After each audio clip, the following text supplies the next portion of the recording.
Guest जो विनय बाबू DG साहब हैं वो सीएम साहब के साथ मीटिंग में चले गए और ये मीटिंग हालांकि वो आएंगे निश्चित 30 वर्ष पूर्व सक्सेस गुरु A.K. मिश्रा सर ने की, जो आप सबों के समक्ष यहाँ पर उपस्थित हैं। और आज ये देश की सबसे बड़ी संस्था बन चुकी है जो सिविल सेवा परीक्षा की तैयारी करा रही है। हमारे 16 राज्यों में लगभग 26-27 सेंटर हैं। 26-27 कहने का मतलब यह है कि 26वां कल था, 27वां आज है। कल हमने गया में सेंटर को एस्टैब्लिश किया, ओपन किया है और आज ये सेंटर हमारा पटना का तीसरा सेंटर ओपन हो रहा है। 2013 में चाणक्य IAS एकेडमी की पहली शाखा की शुरुआत पटना में हुई, जो अभी भी ईस्ट बोरिंग कैनाल रोड पर है, और दूसरी शाखा राजा बाजार में खुली और तीसरी ये है। चौथी आप जानते ही हैं बिहार में, हमारा गया में अभी एस्टैब्लिश हुआ है कल ही। मुख्य रूप से जब सक्सेस गुरु A.K. मिश्रा सर ने चाणक्य IAS एकेडमी की स्थापना की थी, उसी समय एक सपना देखा।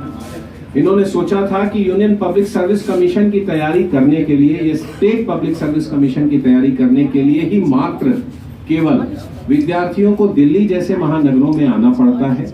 यदि वो साथ में ग्रेजुएशन कर रहे हैं तो इट्स ओके, कोई दिक्कत नहीं है उसमें, लेकिन सिर्फ तैयारी के मकसद से दिल्ली जाना और दिल्ली की भीड़ में और तमाम तरह की परेशानियों को जूझते हुए तैयारी करना, तो एक अपने एनर्जी का एक बड़ा पार्ट उनको दैनिक जीवन को संभालने और उसको व्यवस्थित करने में खर्च करना पड़ता है। उसको ध्यान में रखते हुए सक्सेस गुरु A.K. मिश्रा सर ने एक सपना देखा उस समय कि क्यों ना स्टेट कैपिटल, एटलीस्ट सभी राज्यों के कैपिटल और बाद में बड़े शहरों में, उस राज्य के बड़े शहरों में चाणक्य IAS एकेडमी की शाखा स्थापित की जाए। साथ ही ये शाखा उन्हीं सुविधाओं के साथ लैस हो जो चाणक्य IAS एकेडमी के दिल्ली की शाखा में सारी सुविधाएं अवेलेबल हैं। और उन्हीं मानकों को ध्यान में रखते हुए आज सक्सेस गुरु A.K. मिश्रा सर के मार्गदर्शन में चाणक्य IAS एकेडमी इस देश की सबसे बड़ी संस्था बन चुकी है, जिसके 16 राज्य में 27 ब्रांच एस्टैब्लिश हो चुके हैं। हमारे प्रत्येक ब्रांच पर इंफ्रास्ट्रक्चर भी एक समान आपको मिलेगा। वहां पर इंक्वायरी एरिया बहुत ही अच्छा मिलेगा, फिर क्लासरूम आपको वेल इक्विप्ड मिलेंगे, फिर एक लाइब्रेरी जरूर होगा। तो ये पूरी तरह तमाम सेंटरों पर एक समान इंफ्रास्ट्रक्चर। जितने भी हमारे टीचर होते हैं वो दिल्ली में सेलेक्ट होते हैं, उनका मिनिमम क्वालिफिकेशन होता है, उसके बाद उनका सिलेक्शन प्रोसेस होता है, फिर उनको ट्रेनिंग दी जाती है और वही शिक्षक घूम घूम कर पूरे देश में पढ़ाते हैं। हमारे स्टडी मटेरियल का निर्माण दिल्ली जैसे महानगरों में एक विशेषज्ञ समिति करती है और उस विशेषज्ञ समिति के मार्गदर्शन में हमारे जो रीजनल सेंटर है वहां पर एक एकेडमिक टीम होती है। वो क्योंकि हमारा बोरिंग रोड, इस बोरिंग कैनाल रोड पे ऑलरेडी सेंटर चल रहा था, वहाँ कैपेसिटी को ज़्यादा स्टूडेंट को हम एकोमोडेट कर नहीं पा रहे थे। हमने कहा आसपास में इस किया जाए। इससे पहले हमने राजा बाजार में सेकेंड यूनिट चाणक्य के दिया, ये थर्ड है यहाँ के लिए। कोशिश यही है कि जिस प्रकार से 93 में जब चाणक्य हमने मुखर्जीनगर में स्टार्ट किया था, तो आज आपको पता ही होगा कि पूरा मार्केट बन गया है। तो इसके साथ साथ एक बहुत बड़ी इकोनॉमिक्स भी जुड़ जाती है, आसपास के बाजार मार्केट में दूसरों को भी फायदा होता है। तो आज देख के खुशी हो रही कि ये बोरिंग रोड पे कभी चाणक्य से आज बहुत सारे इंस्टीट्यूट्स भी आ गए हैं। अच्छी बात है, लोगों को ज़्यादा सुविधा मिलेगी। लेकिन सबसे बड़ी चीज़ है कि स्टूडेंट के साथ साथ इकोनॉमिक्स में भी एक फ़र्क पड़ता है। इसी शहर में बिहार से एक बहुत बड़ी संख्या में बच्चे IAS की तैयारी करते हैं, जो दिल्ली की ओर हमेशा जाते रहे। हमारी कोशिश रही है कि लोग अपने शहर में आसपास रह करके वही सुविधा तो दिल्ली में हम दे रहे हैं वो लोग प्राप्त करें। इसलिए गया में भी सेंटर लॉन्च किया गया और आज आपके सामने इस बोरिंग चौराहे पर भी है। हर सेंटर में हमारी लेटेस्ट कुछ इंफ्रास्ट्रक्चर के साथ साथ करिकुलम ट्रेनिंग प्रोग्राम में भी एक अपग्रेडेशन की कोशिश होती है।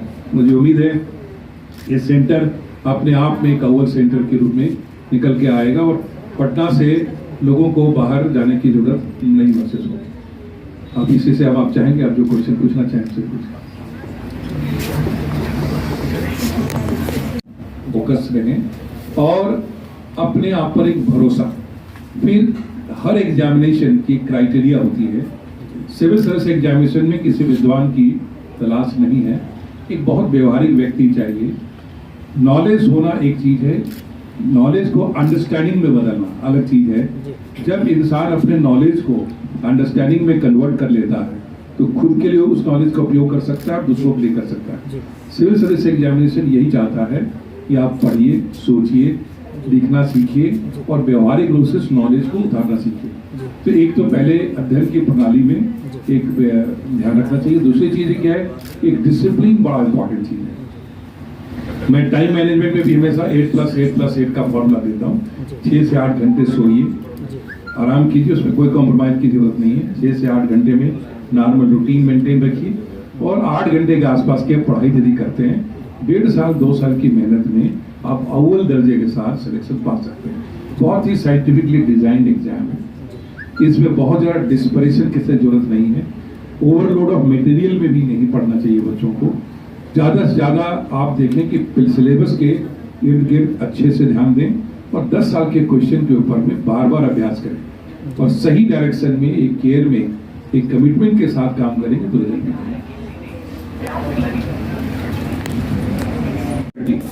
लेकिन डर के आगे ही जीत है। लहरों से डरकर नौका पार नहीं होती और कोशिश करने वालों की कभी हार नहीं होती। आमतौर पर इंसान फेलियर से डरता है। फेलियर एक पार्ट ऑफ लाइफ है। कम में हर आदमी जिंदगी में, कोई नहीं कह सकता कि वो जिंदगी में कभी फेल नहीं हुआ, क्योंकि फेल होना मतलब एक तरह का करेक्शन होता है, अनुभव में बदल जाता है। यूपीएससी भी जानती है कि कई बार एक अटेम्प्ट में बेस्ट कैंडिडेट नहीं लिया जा सकता, तो यूपीएससी ने भी 6 अटेम्प्ट जनरल कैंडिडेट को दे रखा है। बाकी रिजर्वेशन में और भी बेनिफिट दिए गए हैं। तो स्टूडेंट को सबसे पहले ये डर है, इसको हटाना चाहिए। और क्यों जाना चाहते हैं, इसका आंसर बड़े क्लियर होना चाहिए, क्योंकि यही दूर तक के सफर में ले जाएगा। अगर छोटे मोटे अड़चन आएंगे या कंफर्ट जोन में जाने की आदत रहेगी तो सिलेक्शन नहीं होगा। एक सफर है और उस सफर को बहुत ही कमिटमेंट के साथ निभाना चाहिए।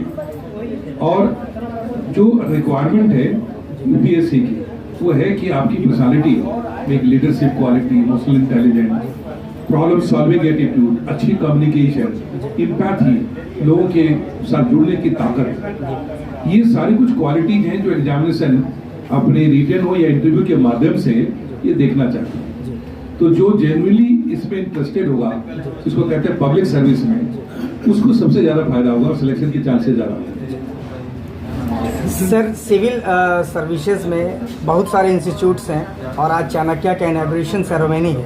ऐसे में चाणक्य दूसरे इंस्टीट्यूट के रिस्पेक्ट में क्या कुछ डिफरेंट स्टूडेंट्स को गाइड कर रही है और कैसे आगे टीच? अभी डॉक्टर कृष्णा सिंह जी ने कहा कि 30 साल का इतिहास है सक्सेस का और उसको बनाए रखना, ये स्टूडेंट की विश्वास, भरोसे के कारण, सक्सेस के कारण से है। जब चाणक्य स्टार्ट हुआ था तब तक कितना बड़ा कल्चर कोचिंग का सिविल सर्विसेज में था भी नहीं, और आज आप देखें कि हमेशा हम एक इनोवेशन की कोशिश करते हैं। आज भी जो टीचर का सिलेक्शन है, मैं खुद और मेरे साथ जो एक्सपीरियंस टीम है दिल्ली की, वही लोग सिलेक्ट करते हैं, ट्रेनिंग देते हैं, सारा मटेरियल हम दिल्ली में बनाते हैं और उन्हीं सारे टीचर को पूरे हिंदुस्तान में देते हैं।